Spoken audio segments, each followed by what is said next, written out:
Bonjour à tous, Bezrat Hashem Yitbarach. On va faire un petit Dvar Torah sur l'importance de la Simcha.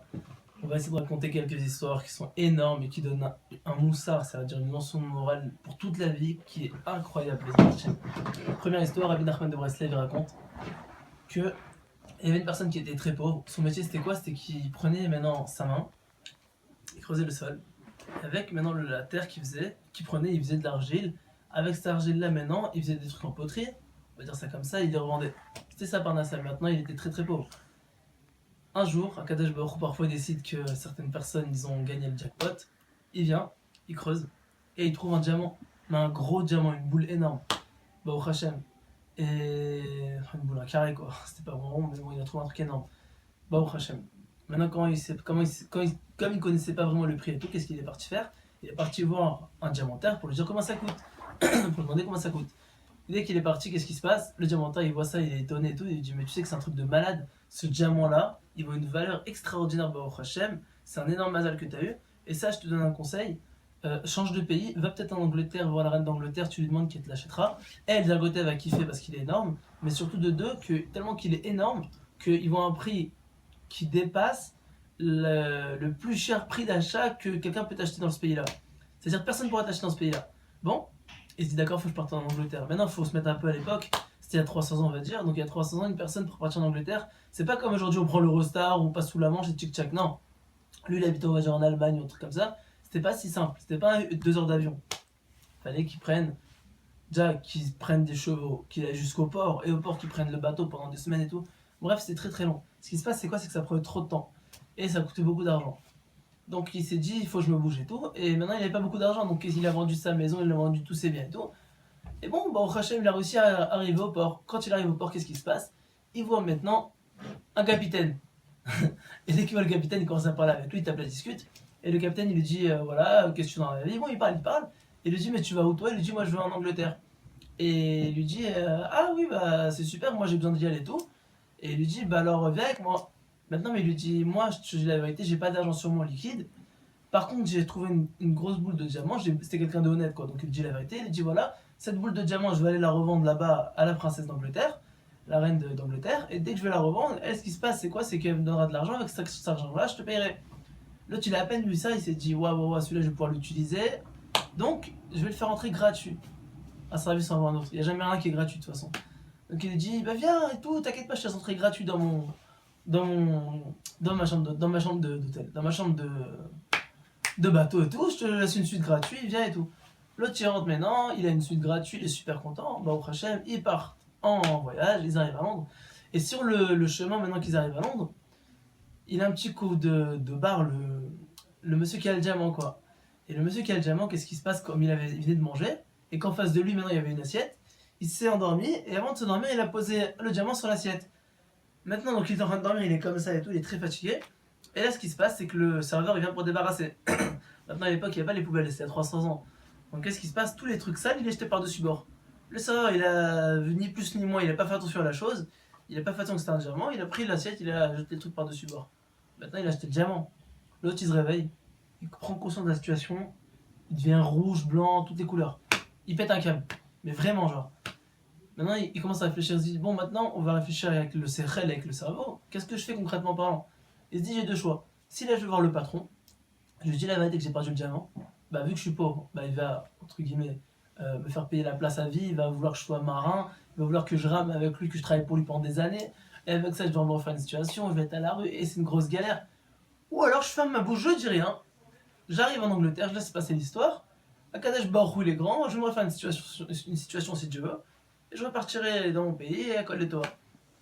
Il a dit de toute façon, il n'y a pas de mitzvah en vrai d'aller dire qu'on a fait une erreur. Quand on a fait une erreur, on fait choix, surtout qu'il n'a pas fait une erreur, il a été victime d'une erreur. Donc il a dit, je dis rien. Voilà. Ils arrivent maintenant presque à Londres. Et sur la route, mais non, juste avant d'arriver, peut-être quelques heures avant, le capitaine il vient. Il lui dit, écoute, la vérité, tu sais que je t'ai fait rentrer gratuit sur le bateau, tu sais que ça coûte très cher une suite comme ça. Il lui dit, oui, oui, oui, oui. Et il lui dit, voilà, donc moi en fait j'aimerais avoir un service en retour. Il lui dit, de quoi tu parles? Il lui dit, je t'explique. Le capitaine il lui dit comme ça. Il lui dit, moi je suis quelqu'un de très riche et j'ai un stock de blé immense. Maintenant, tellement qu'il est gros ce stock que moi j'ai envie de le revendre. Maintenant, si je le revends, ils vont croire que je l'ai détourné de la réserve royale. Ils vont croire que je l'ai pris de la réserve royale et ils vont me mettre en prison et je vais perdre mon stock. Donc il a dit, moi je peux pas le vendre. Mais lui dit, toi, comme t'es quelqu'un de riche, alors qu'est-ce qui va se passer? Tu vas pouvoir prendre ce stock-là, le revendre et me redonner l'argent, et au moins tu seras acquitté de ta dette de la nuit dans le bateau. Là, tu lui dis, mais y a pas de problème, avec plaisir et tout. Il est fait l'acte de vente. Juste avant d'arriver, le capitaine, il a une crise cardiaque, il meurt. Crise cardiaque, c'est pas écrit ça dedans, mais on l'a fait en mode plus logique quand on est dedans. Il fait une crise cardiaque, il meurt. En tout cas, il est mort, c'est sûr. Et l'histoire est finie là. L'autre, il est arrivé à Londres, ensuite, il s'est passé ce qui s'est passé. Baruch Hashem, il explique comme ça Rabbi Nachman de Breslev, une morale immense. Il dit, le diamant lui appartenait pas, c'est pour ça qu'il a perdu. Le blé lui appartenait, c'est ça qu'il a gagné. C'est ça qui lui a fait, c'est ça qu'il a fait qu'il a récupéré. Maintenant, c'est quoi qu'il a fait en sorte, c'est grâce à quoi qu'il a réussi maintenant, Baruch Hashem, à pouvoir avoir ce qui devait lui, le Dieu, entre guillemets, ce qu'il devait recevoir d'Akadosh Baruch Hu, c'est grâce à une seule chose, du fait qu'il est resté Bessimcha.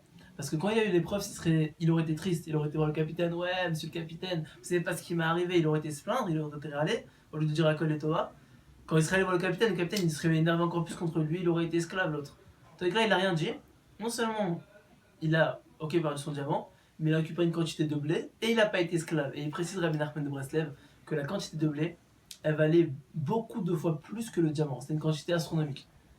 Donc il te dit, quand maintenant une personne accepte quelque chose avec amour, qui reste Bessimra, parce que c'est la Simra qui aide à tenir, qui fait semblant que tout va bien, même si tes voies difficiles, il essaye de faire le maximum, que tout va bien, et Bémet, il se renforce par tous les moyens possibles, comme il dit Rabbi Nachman de Breslev. Quand une personne a une dure situation, il se renforce par tous les moyens possibles. Alors, ce sera une très très grande ségoula pour la richesse et deviendra très riche. De cette histoire, on apprend qu'une personne qui est Bessimra, c'est une très très bonne ségoula pour la parnassa. Ça, c'est un. Deuxième histoire, on va monter petit à petit. La Simra, ça sauve la vie. C'est mon copain Ethan Bensti qui m'a raconté. Il y avait un des rabbis qui était Chabad.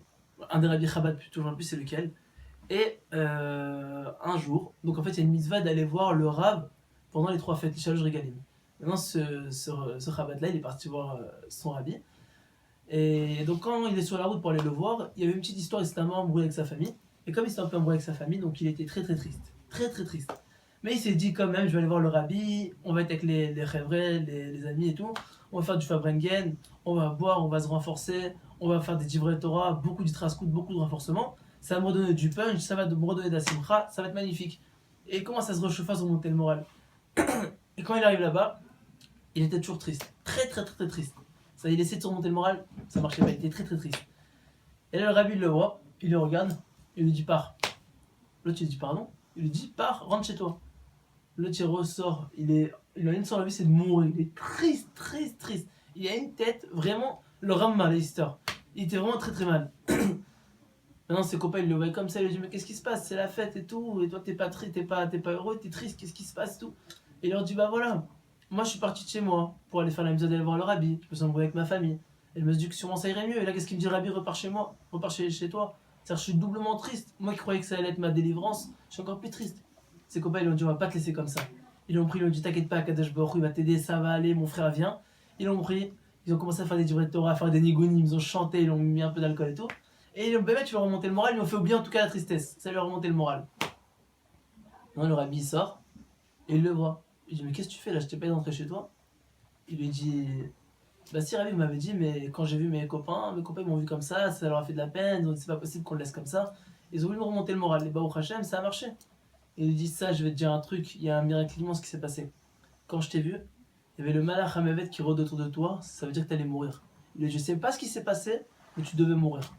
Et là, je sais pas ce qui s'est passé, ce que vous avez fait, en l'occurrence le Fabrengen, le fait que c'était Bessimcha. Il lui dit le fait que tu as fait le Fabrengen, entre guillemets, ça a déchiré et ça a annulé complètement le décret de mort. C'est-à-dire que le fait que tu as été Bessimcha, ça t'a sauvé la vie. Parce qu'une personne, parfois, quand il fait la tête, il est trop grincheux, il se crée des mauvaises ondes, il attire le mal, il arrasera tous les malheurs du monde sur lui.